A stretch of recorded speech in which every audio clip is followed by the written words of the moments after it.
We are interview number 2 into this fine Sunday afternoon. But boy, woohoo, boys and girls, look who we got with us.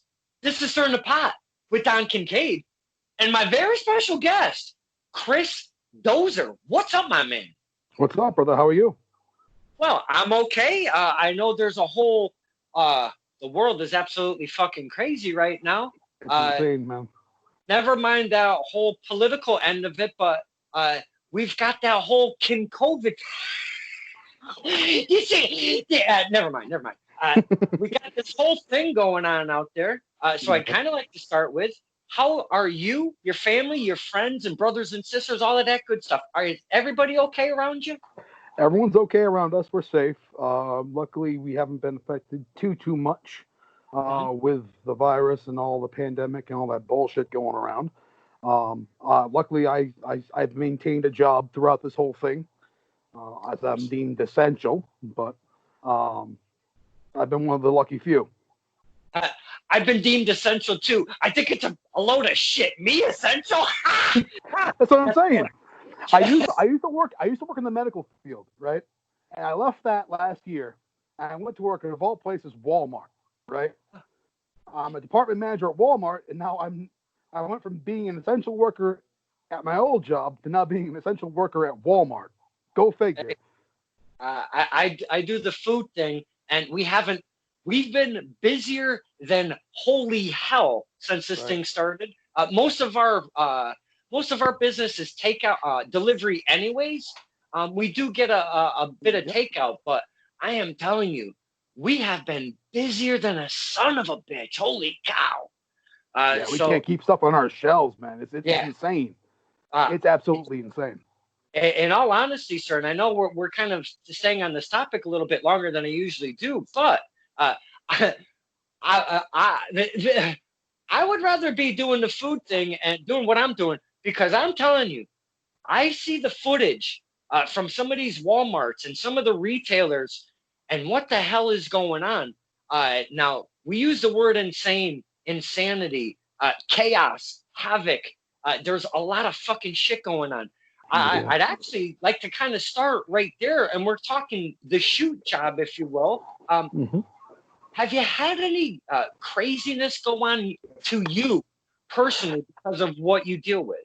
The people have been on edge. They've been high strung. So, a lot of times when we don't have a certain item that they're looking for, they'll let us have it. They'll give us an airful. And then they'll get quickly reined in by others around them who shame them and say, hey, listen, they're doing the best they can.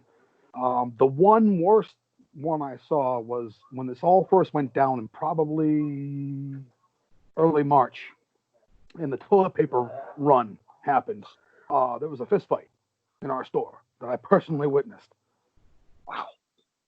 Imagine that, my friend, duking it out over fucking TP. Who knew that we would come to that over toilet paper? Holy cow, It's insane.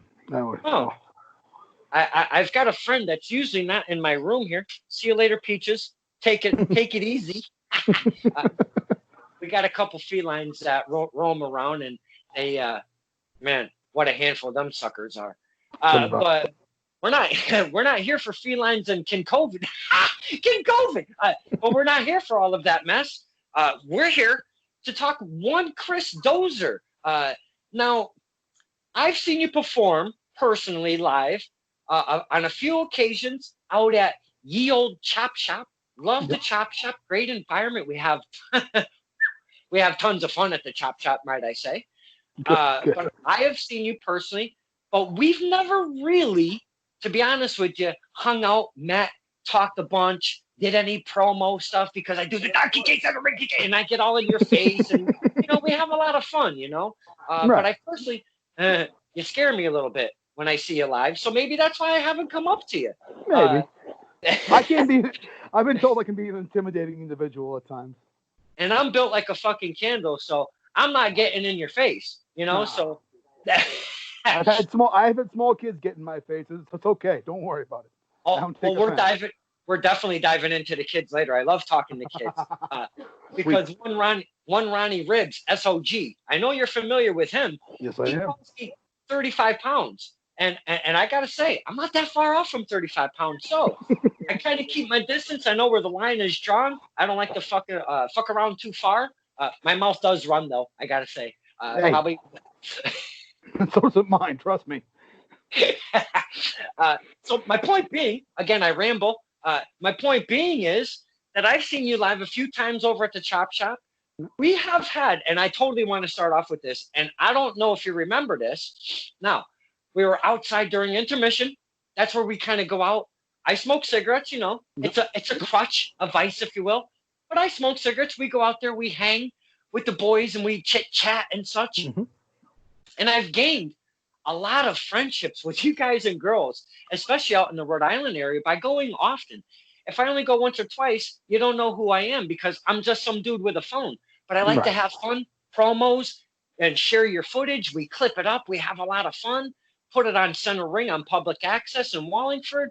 And it's just a bunch of fun, you know? Again, I sit here and ramble.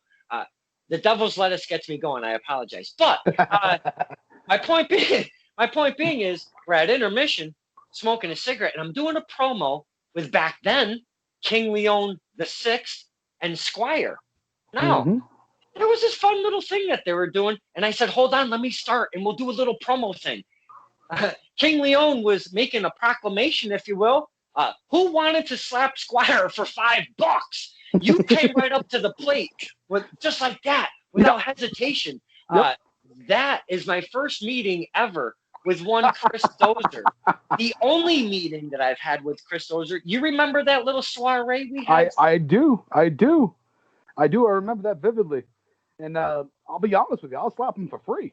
I will pay Squire to take my slaps $1 a minute for every minute. Wow. That's a lot of money because I know you want to smack that guy around. Who the hell doesn't? Because of, again, the mouse, Right. He uses his words very usefully in wrestling, if you will. That voice goes right through your head. Oh, God. It's like an 8-penny nail drilled into your cerebral cortex. But when we do the promo thing, we have a hell of a time. And you happen to be in the middle of who wants to slap Squire for $5. Do you like doing those fun little things with promos and such? Because you seem to want to step up immediately, if I'm not mistaken. Absolutely. And the thing is, it's all about interaction and interacting with people. Whenever there's an opportunity where I can, have some fun, or we call it showing some ass, in the biz, every time I can ham it up and do something funny, that's what people remember more than, my promo against Chris Pyro or whoever else. No, people seem to gravitate more towards the fun and the comedy aspect of it. So anytime I get a chance to do that, I try to do that. Well, we the fans, I always say on this show, we're fucking easy. It only takes a little bit. We latch onto it and we run with it, We do kooky chants. We call you different names, not vulgar names. We just kind of utilize funny stuff, But we, as fans, love the entertainment value of wrestling, especially because I'm working up on 50 here. So I grew up with the Don Moroccos and the Bob Backlunds and the Cowboy Bob Ortons and such. And I can keep going on. But characters, a lot of entertainment, even though they were badass sons of bitches, So that whole fun part of it, to add in that element, really kind of puts in part of the package of wrestling, and I appreciate you doing that kind of stuff. Absolutely. You can't just have like one face. It's not like the 80s or 90s anymore when you have this one character, and kayfabe is so super essential, where it's you're gonna completely expose something.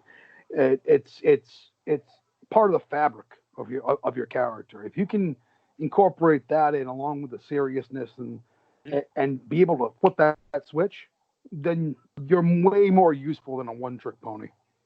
I feel you there, my friend, because you can do so many different things in so many different environments, no matter what kind of match it is, and you can utilize it as such when you need to, because you come out, your stature, you've got a good stature about you. I don't mess with you. Like I said, you scared the shit out of me. That's the way you come out, and that's your character as wrestling. You're a Dozer. You're Chris fucking Yep. Dozer. So that's what you portray as your character. And again, appreciation from fan to wrestler. I love that you give us those signals, because without those, we don't know what to do with it. Do we cheer you? Do we boo you? You have to tell us first, because if we don't know you or are not familiar with you, what do we do with it? So I'd like to kind of talk about your character. Chris Dozer, where does it come from? Did you have help making up the name, the character? Because there's a lot of support behind the scenes, if you will. Talk to us about the character and the name, Chris Dozer. All right. So when I first started, I had a horrible name, right? And I used to be. Tell us. So when I first started, I used to be like a poker player, like with Texas Hold'em. So my name was Chris Hold'em. It was absolute garbage, right? And again, it was a starter gimmick. You know, I was a poker player and went bust. And after a few years, that getting old, and completely just chewing the fat off of that to the bone. I talked with one of my mentors at the time, Jimmy Hansen, and we were just talking about this whole gimmick change, right? Like, we wanted to make myself a more, complete wrestler. You need to get a better name. And he was watching me work in the ring. He's like, Jesus Christ, you hit like a bulldozer. And I'm like, that's good. That's really good. And I talked with changing the name to Bulldozer or Billdozer, and it didn't fit. You know what I'm saying? So that's where the Chris Dozer name, I hit like a ton of bricks. I hit like a bulldozer, and I moved mountains. So it kind of just stuck from there. Now, I'd like to kind of talk about both characters here. We have Chris Hold'em. It kind of went with the character of being a poker player. I'm very curious. What was the attire like? Was it just kind of regular jeans, t-shirt? What were you pushing there? Oh my God! Now, when I first started, I was wearing like a button-down shirt and dress pants, like I was going to a casino. And then that transitioned into a singlet with they have in high spots they have the poker shorts, the pleather shorts. They're white and black with the spades, the clubs, the hearts, and the diamonds going down the side. So I transitioned into that after probably about a year.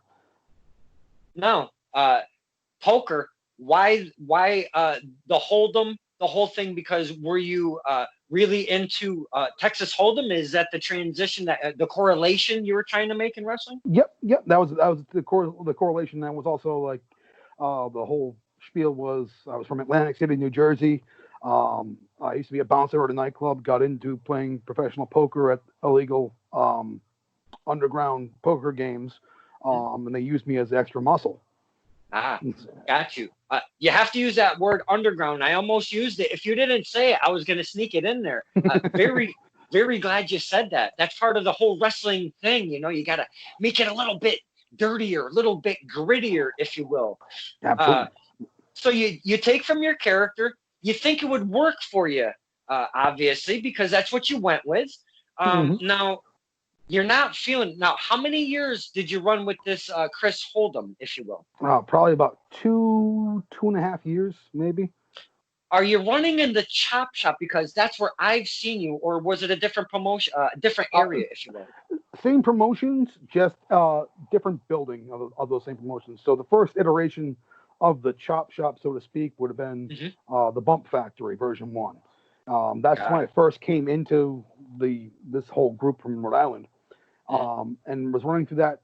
We ran through probably 2 buildings as that, as Chris Hold'em, and we went from building to building, and then we went to the Force. When I went to the Force on Smith Street in Providence, that's when the gimmick changed.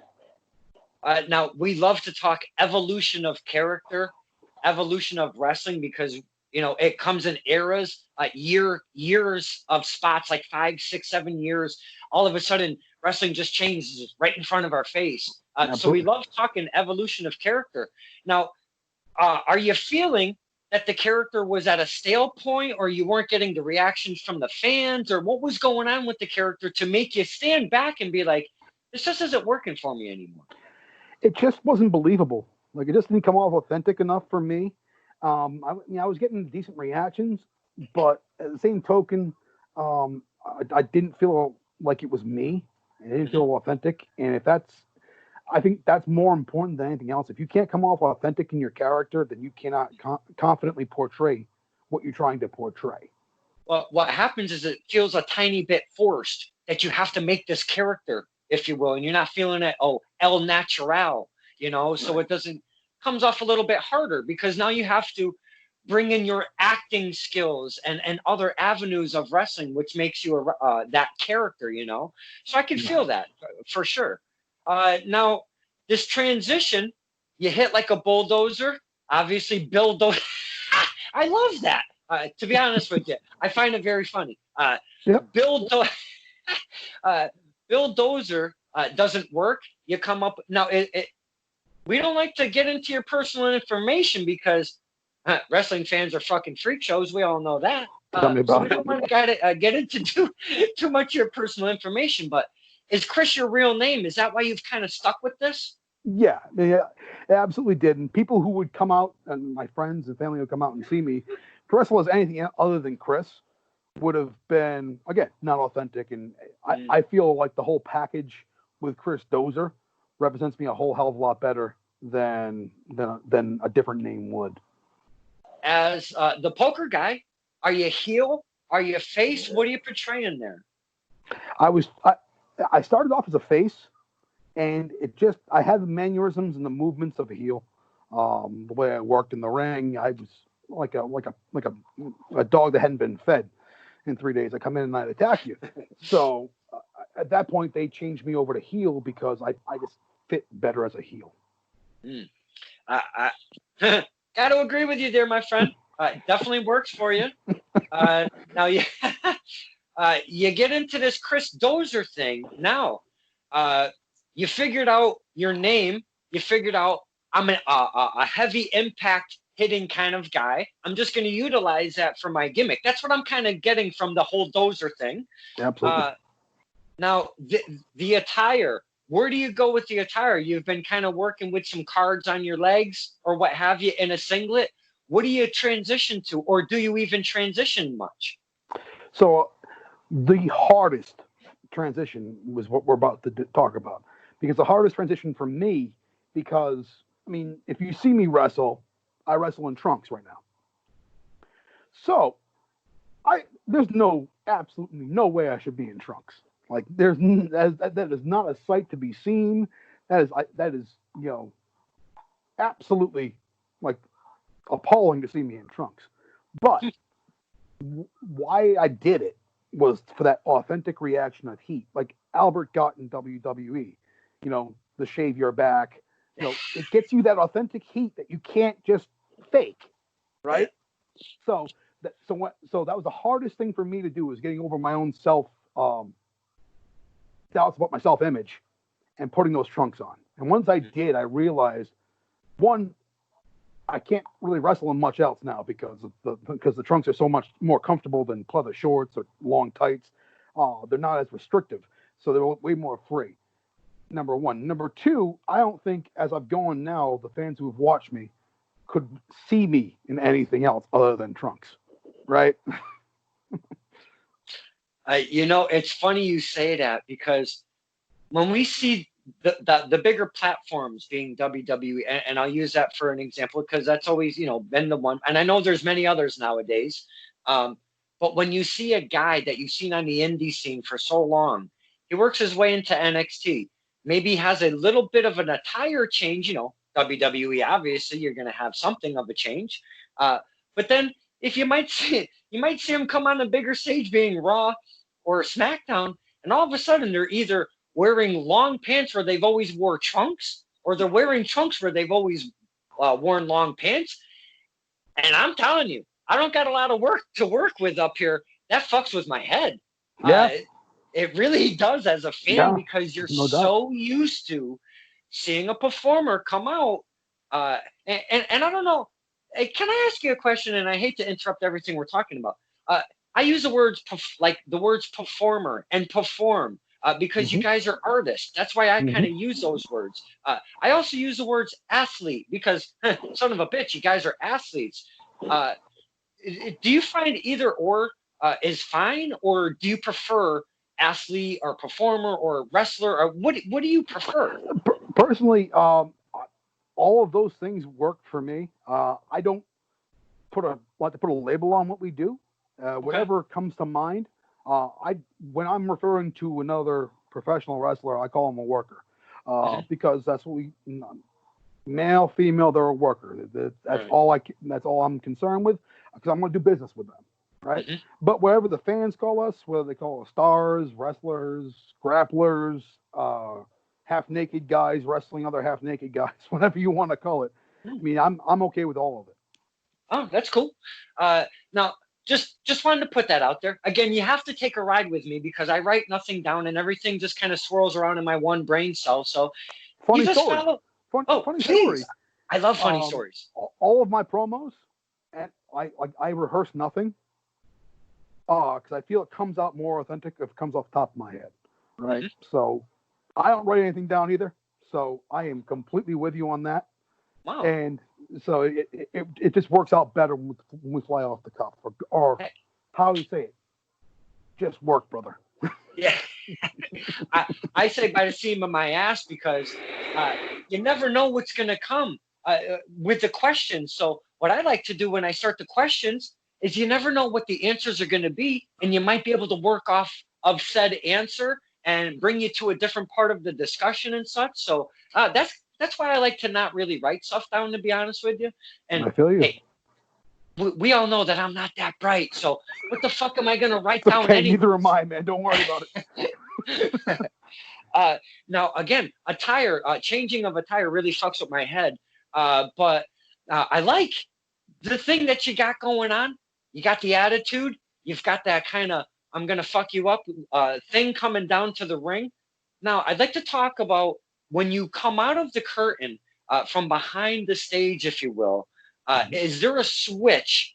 Because now Chris Dozer seems to be a little bit more than this Chris Hold'em thing, a little bit more closer to your personality, if you will, but maybe tuned up for the wrestling.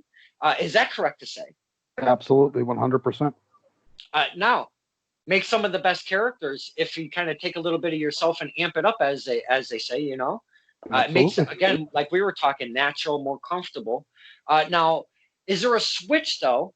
Because sometimes when I'm having a shit day at work or whatever's going on, when I go to wrestling, for us as a fan, we use it for I consider we use it as like a therapy to get away from the bullshit, to have some fun. And as soon as I walk in the door, my friend, all that crap disappears. I have fun. I'm at wrestling. That's my focus. That's what I'm doing. Uh, that switch for me, very easy to turn on, and I get all retarded, and I can do that at a fucking drop of a dime. Mhm. Do you find that it's easier or hard for you at times to turn on that switch when you're coming through that curtain? I'll tell you what. Like at first, when you first start performing, when you just when you first break into the business, it gets hard because you get that stage fright, right? The butterflies in your stomach, and you get nervous, and you don't know when you walk out into a new crowd how they're gonna take you, you know. Mm. But with me now, it's like okay, as soon as I walk through the curtain, on my facial expression changes, my movement changes. I'm far more deliberate in my actions. Mm-hmm. It's like I walk through a portal and I'm someone else when I come out the other side. Uh, that's actually fantastic answer because you were kind of maybe waiting to see our reactions to feed off of that at times, but now you're like, you know what?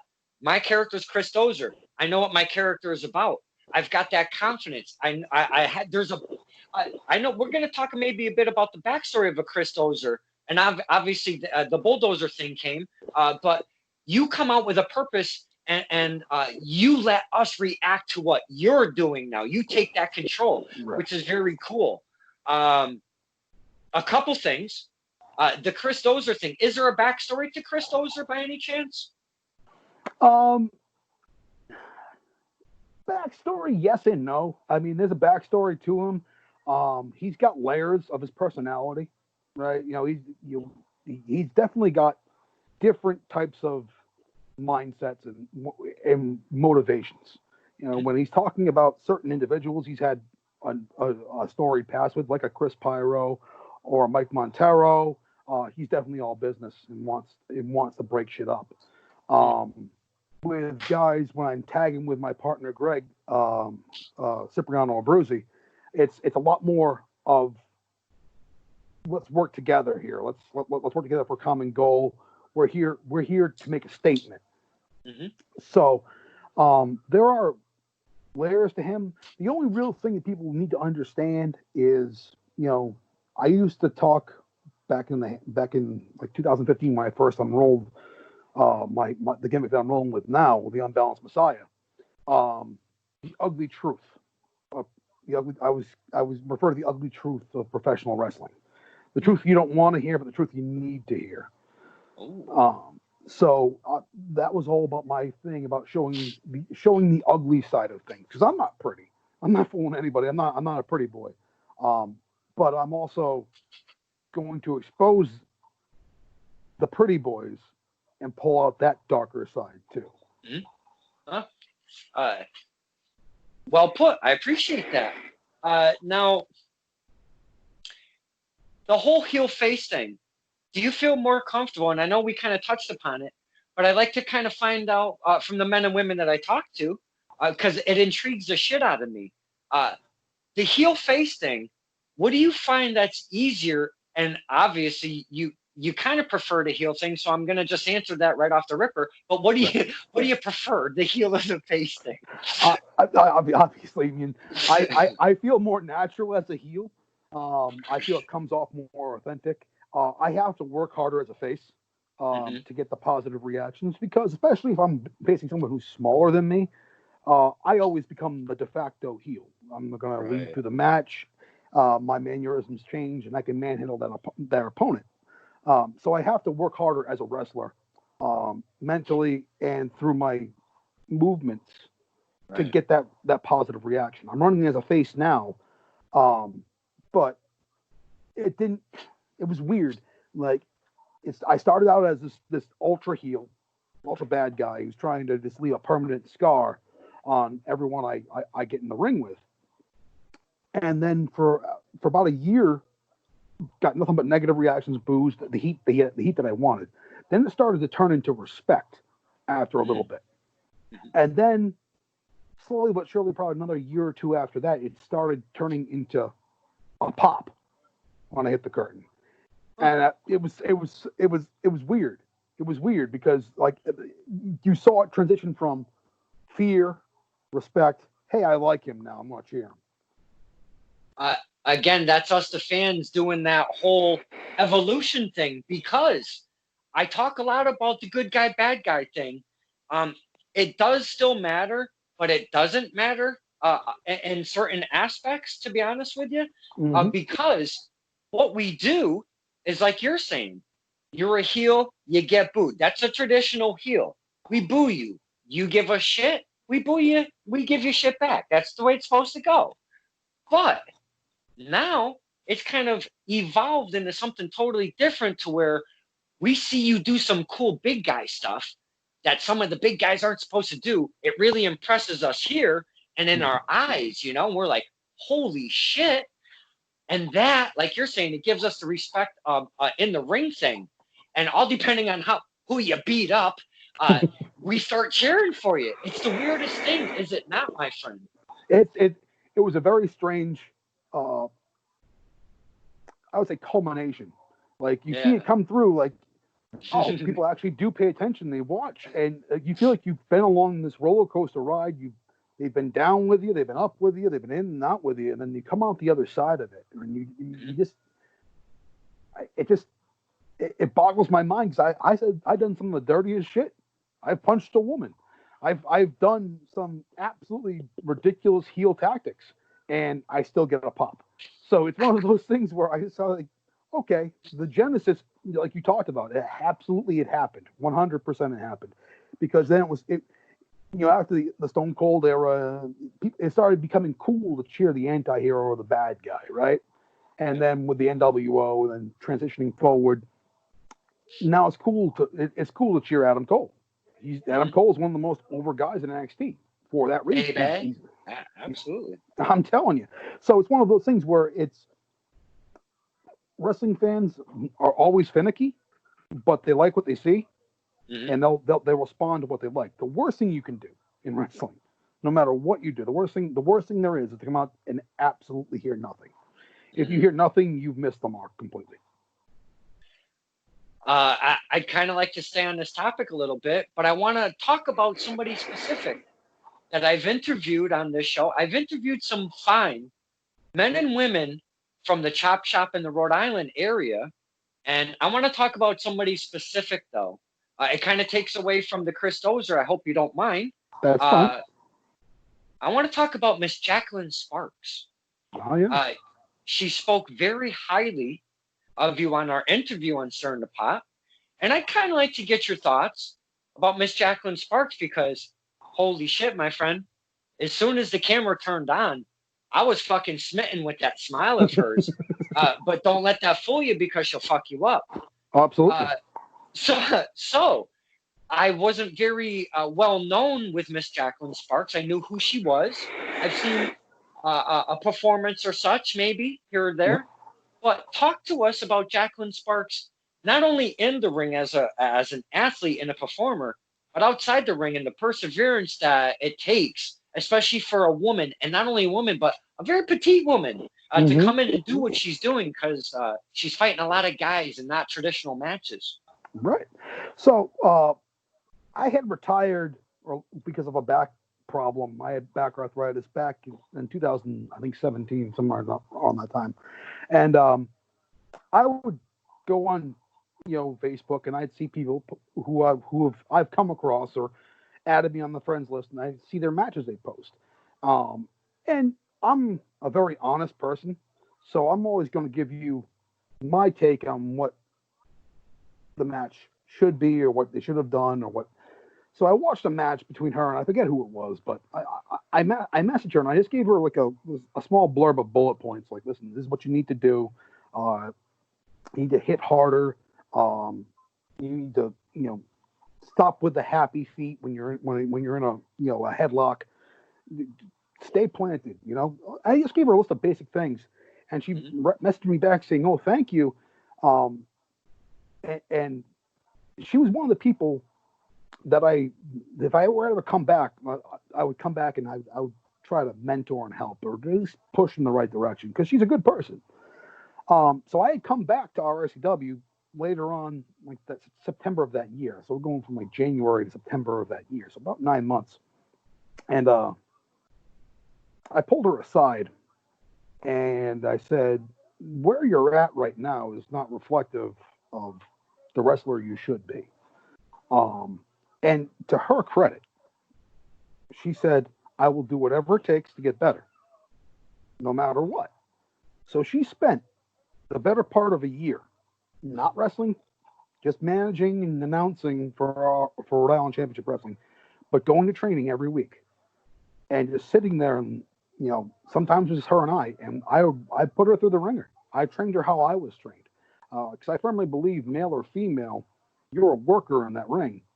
I don't believe, it's a good women's match. It's a good match for women. No, good wrestling is good wrestling, male or female, or otherwise. You know what I'm saying? So she got the crap beaten out of her. I'm not gonna lie, she did. And there were times where she wanted to stop, and I give her space, and she always come back. She always come back. She'd always say, "Hey, let's do this, and let's get it right this time." And she has a passion for wrestling that sort of jives with mine. Like I'm not. How can I put this? I'm not. I believe in what we do, right? Mm-hmm. So I'm not going to half-ass anything. Either it's all or nothing. It's 100% heart, passion, blood, sweat, tears, broken bones. Work through it. Mm-hmm. And she absolutely, to her credit, came out of it. I was trained in the art of wrestling training was meant to break you mentally, and to show you that it's not going to be easy. to break you down to your core, push you past your limits, to make you realize if this is something you really want, this is what it's going to take. And to her credit, and to her, to her perseverance, she kept coming back. She kept getting better and getting better and getting better. And from 3 years ago to now, you see the vast change she's made in just the way she strikes, the way she moves, the way she wrestles, the way she interacts with people. There is an absolute passion for wrestling there, and she's still getting better. That's the crazy part. She's still getting better, and she's already a champion right now in Rhode Island Championship Wrestling, the main champion. And the sky's the limit for her. I told her that. Like the only person who can limit you is you.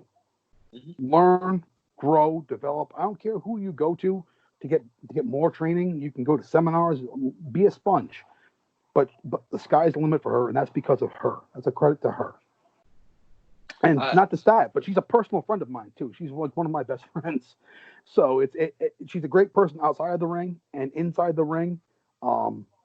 She's like a little me. It's crazy. She'll hit you like a ton of bricks. You don't give a shit. I have to say, on both ends, one Miss Jacqueline Sparks talking very highly of Chris Dozer, and vice versa. Chris Dozer speaking very highly of Miss Sparks. So I appreciate that. Again, if I don't mention this guy, he's gonna come at me.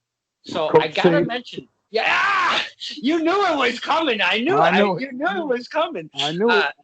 I've interviewed me some Coach C, and I gotta, with everything put aside, and I've heard a lot of praise about this kid, but I also I've heard a lot of I'm gonna strangle that kid at the same token.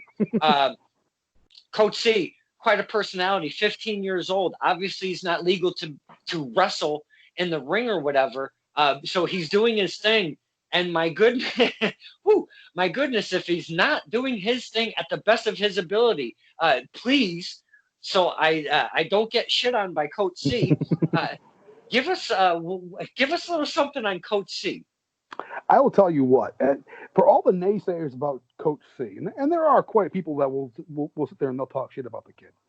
For a 15-year-old to be as over as he is, to get it on a number of different levels that guys in this business still don't get it to this day, it's incredible. The kid knows how to work and hustle, and you give him 10 years, you're going to see him sign to a major promotion because he's that hard of a worker and that dedicated and that passionate in what he does. And if I could have 100 Coach C's, despite the attitude and the ego and the arrogance, if I could have 100 Coach C's on my roster, I'd be making $1 million. Wow. I have to say that's probably some of the highest praise I've ever heard of Coach C. But now that you've put it like that, because of what he does, the social media stuff, he likes to push his brothers and sisters, if you will. Not afraid of doing that. Not many, sir, wrestlers will do that because they're selling themselves, they're branding themselves, they're trying to get their name out there. And I totally get that. But not Coach C. That man is not that young gentleman, I have to say, is not afraid to share the spotlight with everybody and wants to see them be shined as well. And I really like that about him. Me too.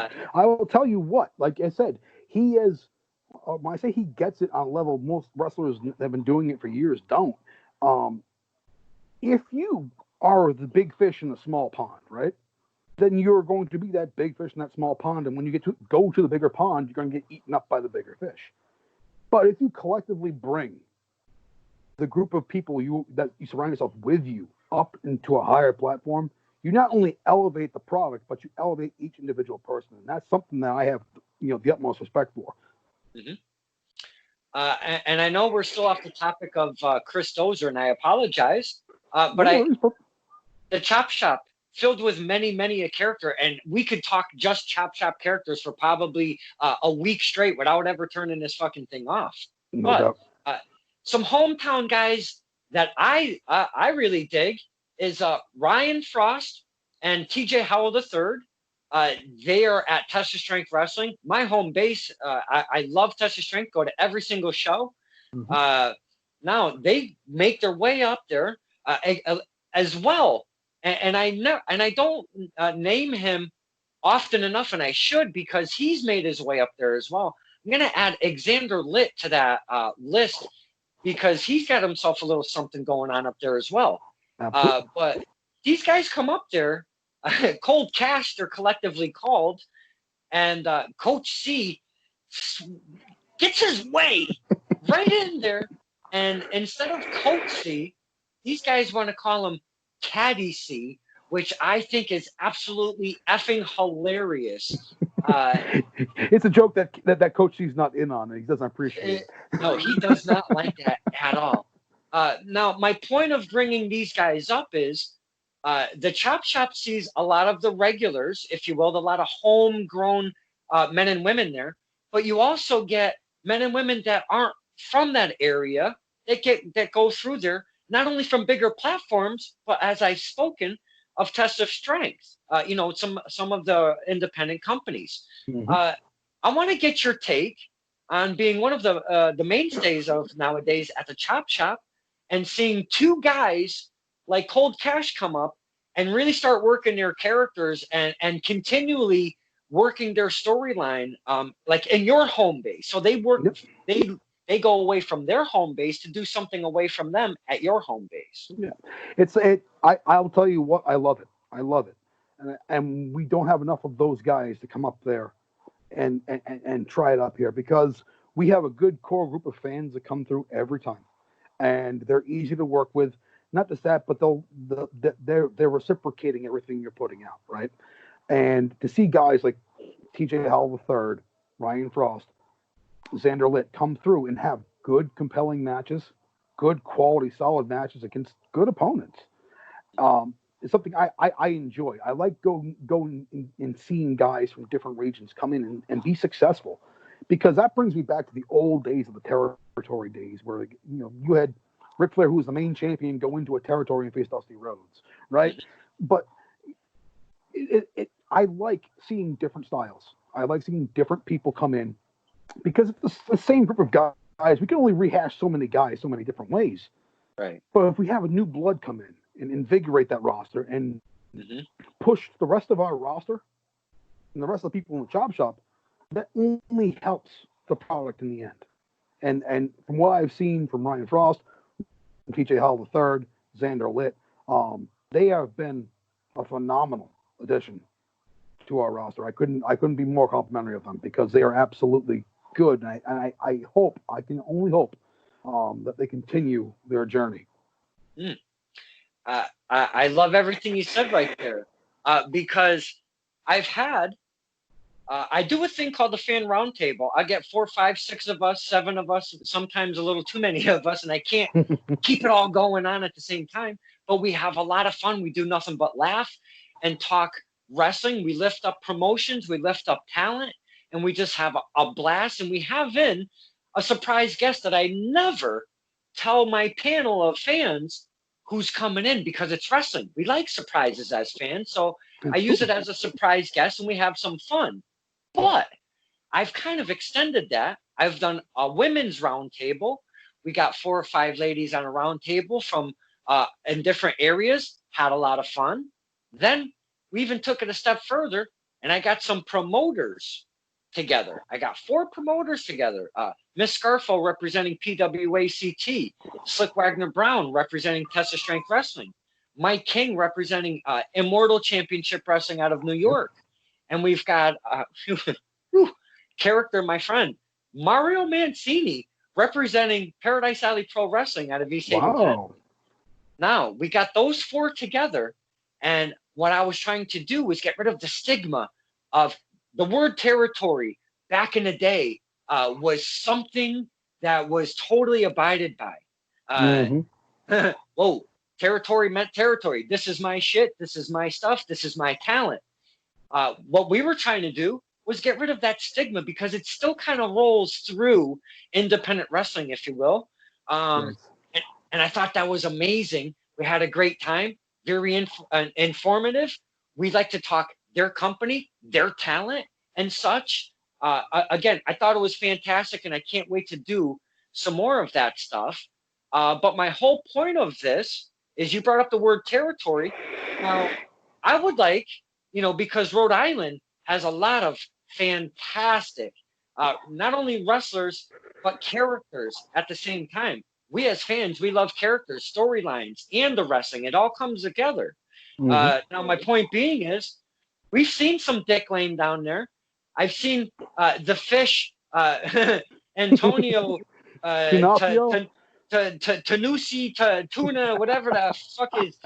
I've seen him take a swim down there. Yep. I've seen the Middlesex Express down there. I love the Middlesex Express. I love those chuds, man. They're great. They're great people. The chuds. Woo. So my point being, again, and I know I've said that probably 3 times and I'm rambling like a motherfucker. But I love seeing that interpromotional. Let's do some talent. Let's send some men and women. Let's check it out, because it's a different experience from one place to another. You get to learn a little bit of something that you might not have in Rhode Island, and vice versa. So with that being said, would you like to see more of that whole interactional thing between promotions? And it doesn't have to be every single which I would love to see, but it doesn't have to be every single promotion, just more. I would really like to see more as a fan representing Test of Strength, RICW, RWA, PAPW, and such. Could you feel some of that going on in the future? I would absolutely love it. I would absolutely relish that opportunity. It gives us a chance to see new talent, number one. And see how, when we perform in the Chop Shop, it's kind of like a bought audience. And what I mean by that is they already know us, most of us at least. So they're gonna give us a reaction no matter what. I want to go in front of a new crowd who hasn't seen a Chris Dozer or Jacqueline Sparks or Chaz Marinelli or Jamie Tucker. I want to go out there and branch out. Just like I want to see guys like Xander Litt, TJ Howell III, Ryan Frost, and anyone else come up here and work in front of a different audience, because it's a different mindset, different audience. And it makes you work harder as a wrestler. It really does, because it challenges you, because now you have to make sure you're on point. I would love to see it. Would absolutely die to see it. I wish there was more of it. Now, my little brain cell works in weird ways at times. Now, I'm thinking I would love, and it doesn't have to be the entire roster against the entire roster, not that kind of thing. What I would love to see is maybe 4 companies bring up like 4 talents, okay? Take those talents representing RICW, PAPW, Test of Strength, RWA, okay? We'll just use those for examples. Mm-hmm. We have some kind of cool tournament, but it boils over between the 4 companies, meaning that the storyline circles between all 4 companies. More fans get to see more talent, and more talent gets to see more fans, get that experience, get a little more traveling under their belt. Not only that, but we get to see something very unique, which I think is unique. A multi-promotional super tournament to see who individually, because no tag teams. Let's not do the tag team thing. That's too many going on. Individually, for what company, I want to see something like that. You do a few of those and spread them along, and if it catches on, imagine if that would catch on. And oh my God, I'm getting chills just talking about it. Do you think I'm do you think I'm off my rocker talking about something like that? Absolutely not. I think that is a tremendous idea. It is an absolute, not just for the fact that you have different people in different places working in different scopes of their talent pool, right? You actually have that cross pollination of talent from across New England and even beyond. That would absolutely be fire in my eyes. Ah, cool. I'm glad I hit a good note, because I think some weird shit, and I think it would be absolutely amazing to see something like that be pulled off. Absolutely. Now, I'd kind of like to get back to Chris Dozer. You've been in the game, and I'm going to take a wild stab. I have no clue because this is pretty much the very first time I've ever talked to you. But as we've been talking, I've been putting some numbers together. You've been in the game, I'm going to say, around 7, 8 years. Is that correct? A little bit longer, about 13 years. Damn.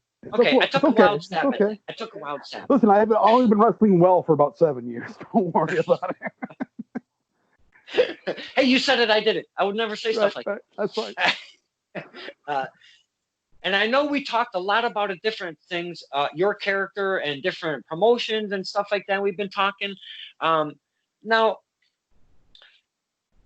where does Chris Dozer start training? Because that stuff really intrigues me on who trained you, who you were under whose wing to come up, because I love hearing the names. I might know them, might not know them, or I might know them. So who were you starting in wrestling with?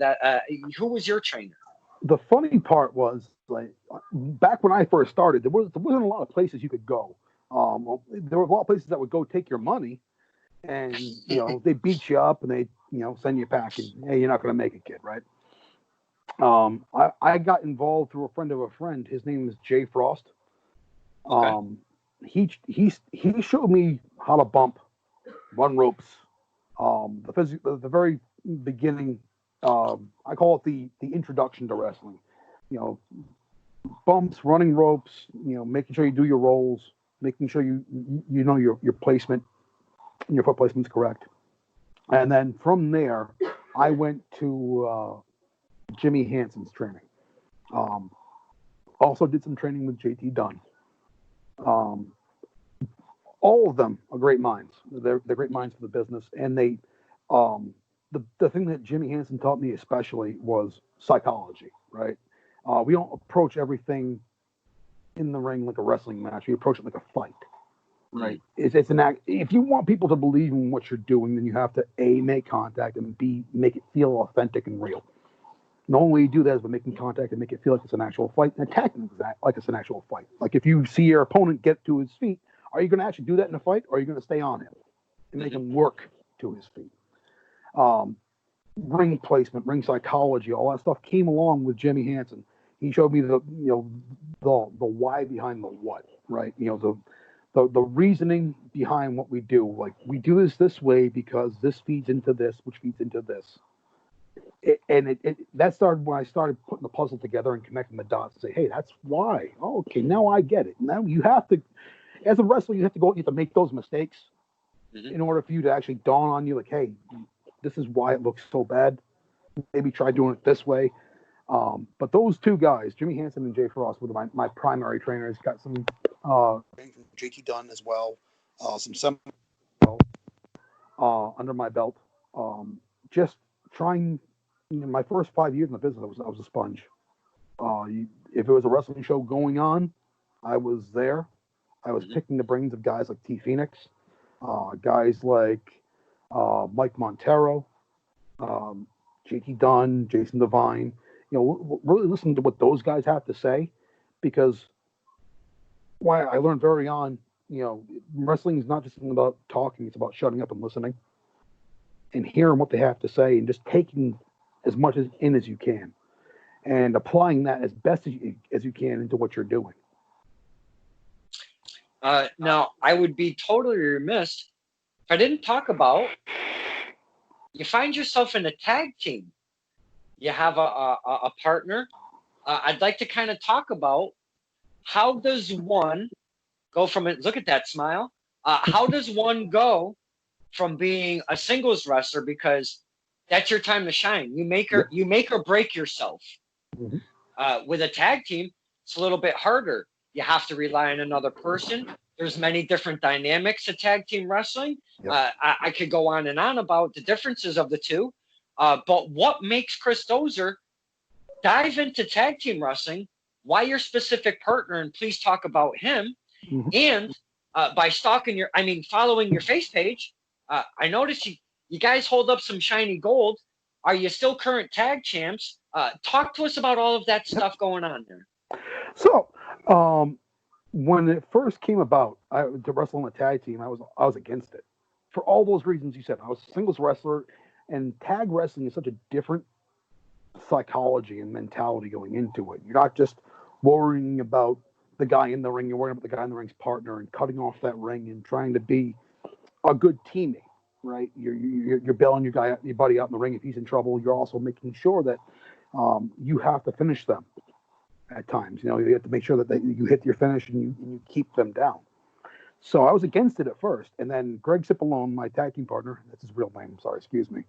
Cipriano Abruzzi is my tag partner. We started tagging back in 2012 as the Hollywood Balds, and it started out as a joke thing. We were just a ha-ha gimmick, and it was fun. It was fun, but it wasn't like serious, right? We weren't taken seriously as a tag team. Then we started getting better and getting better. And then we started getting taken seriously, and then we won the tag team titles for the RWA. And I think the 2 shows after that, we were going over a spot before a show. It was an up and over spot where Greg was going up and over his opponent, landed awkwardly, and blew out his knee. Oh. Yeah, he blew out his ACL. And that was the second time he blew out his ACL.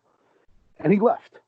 He ended up having to get surgery. He was out for like a year and a half, almost 2 years. He had no intentions of coming back into wrestling. And then as he got better, he started getting that itch again, and then he wanted to scratch that itch. So eventually it all came back around tenfold. Like a year and a half, 2 years ago, we started tagging again. Wow. And this time it wasn't a ha-ha funny gimmick. This was, all right, we're here to fuck shit up. Let's take it and take it as far as we can with it. Mm-hmm. So currently, right now, we are the Watch This Fight Tag Team Champions. Promotion run by Nick Kachiri. Mainly based out of Rhode Island. It's mainly based we do charity shows for people in need. And we are the current Watch This Fight Tag Team Champions. And then the name of your tag team again is? The Hollywood Balds. Not the Hollywood Balls. The Hollywood Balds. Yeah. It's a play off the Hollywood Blondes from Steve Austin and Brian Pillman. And gotcha. So it was credit to Billy Ware, if he's watching, for coming up with the name. But it's funny because there's nothing Hollywood about us. Not one damn thing Hollywood about us. But like I said, we're the current Watch This Fight Tag Team Champions. And for as hard as I hit, Greg hits that much harder. He's a very, very strong man. He's the strongest man in RWA for a reason, or was until Theodore Lifton came along. But it's a different dynamic. It's a different psychology, mentality, and it taxes more of your mind than of your body, because instead of being in a singles match and you sell to the right spot, you have to make sure your timing's right so you're in the right spot. You're not really selling to a point, you're really working towards a point. Mm-hmm. So tag team, I love being in a tag team with Greg. It's something that we're going to continue to do until my body or his body gives out, or both. We are in the running for the RWA tag team titles. We're looking to try and get into the Proving Ground tag team title tournament. We've wrestled great teams like the Hoods, Team España from New Jersey, and we're looking to continue to branch out. If that happens to come down through test of strength, I hope it does. That would be awesome, man. Love to see it. Absolutely. Now, there is a lot of companies that run out of the Chop Shop. Now, I kind of want to go through some. If I miss any, please correct me. Absolutely. So we have Watch This Fight. Yep. We have, there was running a little bit called Outside the Box, but it's not running anymore. Is that correct? I believe so, but I'm hesitant to say that it's a defunct promotion. It may come back. I'm not sure. Okay. We had MAW, Mass Anarchy Wrestling, but that has kind of gone away, and something came in its place called RUA. Is that correct? RUW. RUW. What does that stand for? Renegade Underground Wrestling. Okay. Then we have, let me see, we have RWA, which is Renegade Wrestling Alliance, right? Correct. And then we have RICW, which is Rhode Island Championship Wrestling. Yep. I think that's what, 6 or 7? Did I miss any? Oh God, that would be the question to ask. I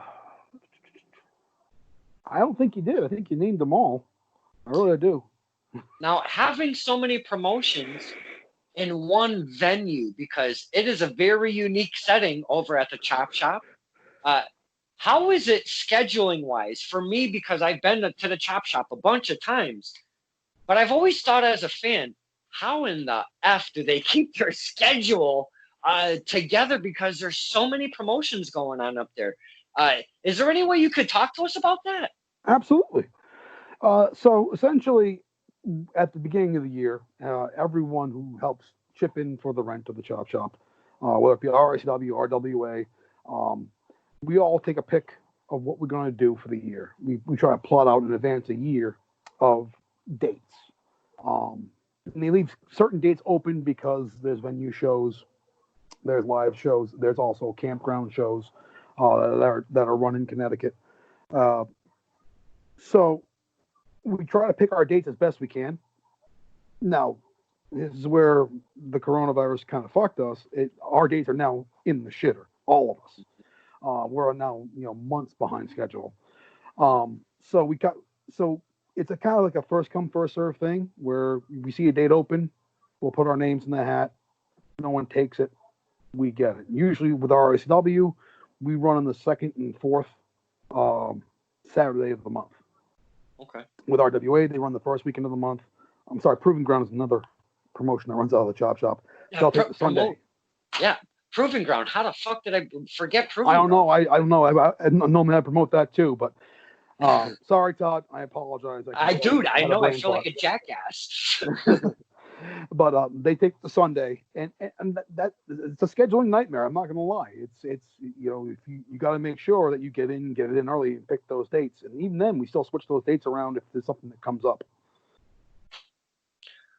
Well, my hat's off to all of you guys, because I don't know, man. That just seems it seems like a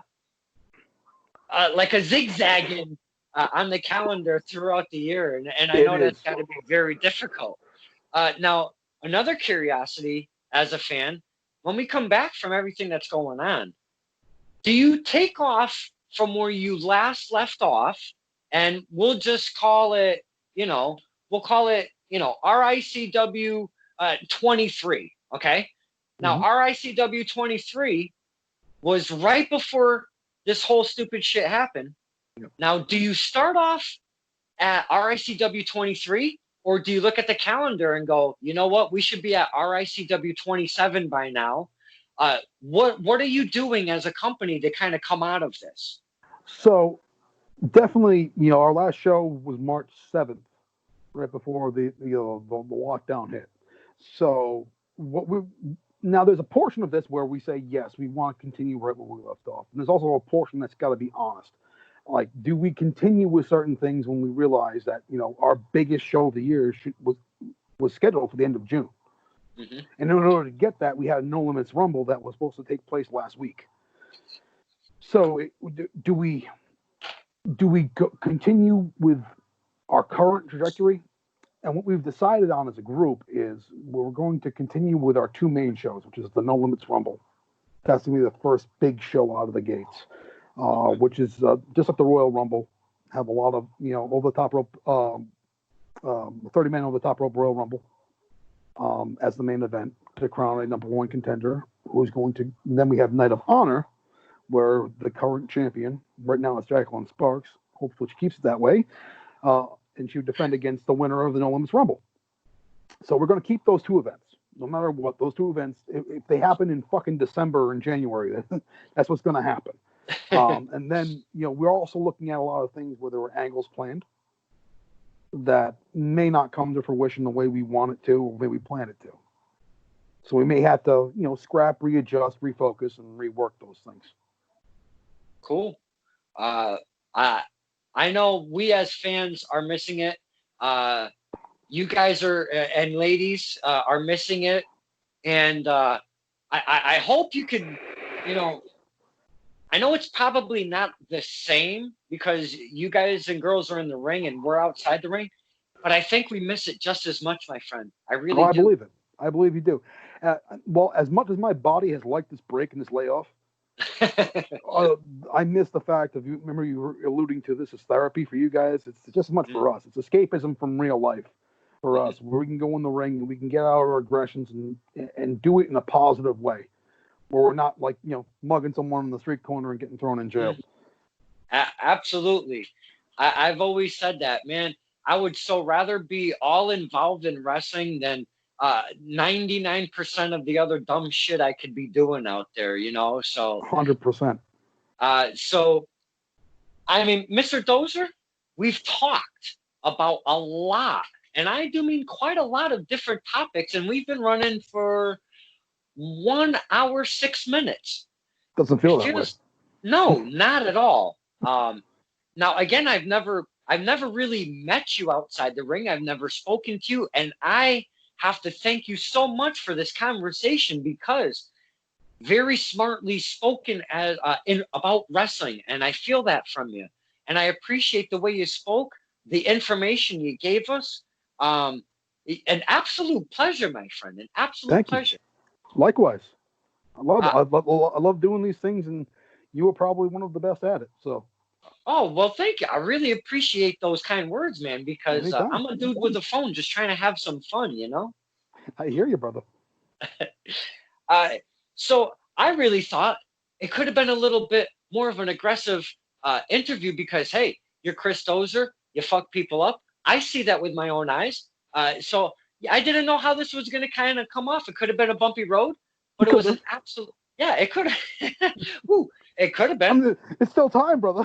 Yeah, hey, no, don't let my words get me in trouble because I do that very often in wrestling. Yeah, and in life, and in and in life. So I shouldn't. Same. I shouldn't just focus on that wrestling aspect of it. Mr. Dozer, an absolute pleasure, my friend. This is Stirring the Pot with Don Kincaid, and maybe in the future we can get a second part, a sequel, if you will, with one Chris Dozer and see what the future has brought. One Mr. Chris Dozer. So with that being said, this is Stirring the Pot with Don Kincaid and my very special guest, Chris Dozer. Thank you, my man. Thank you, brother.